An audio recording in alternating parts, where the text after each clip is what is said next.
Hundreds of people who deal with the opioid crisis are here today at George Mason University brainstorming to come up with solutions and strategies. Getting arrested saved my life, but recovery is what made it a life worth living. Nick Yacoub is a peer recovery specialist and former addict. 4 out of 5 heroin users start out with a legitimate prescription for some kind of painkiller. One of these breakout groups is on prevention. And one of the leaders here, who is a well-known Virginia doctor, believes that part of the problem came from an overemphasis on pain.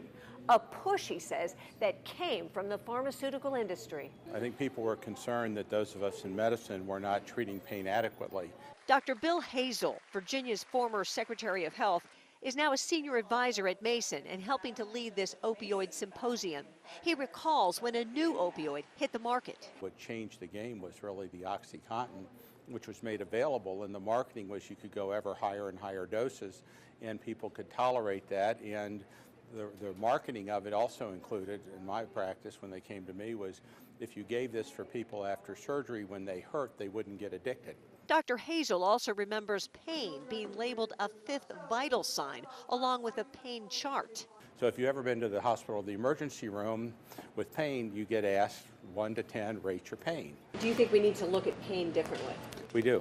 What I learned when I did surgery in Bolivia for a couple of years, I did hip and knee replacements down there.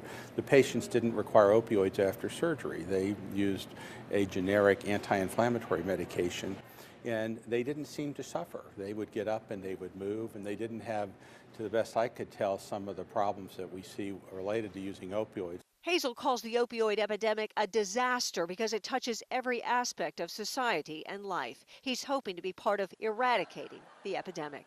In Fairfax, Peggy Fox, WUSA 9.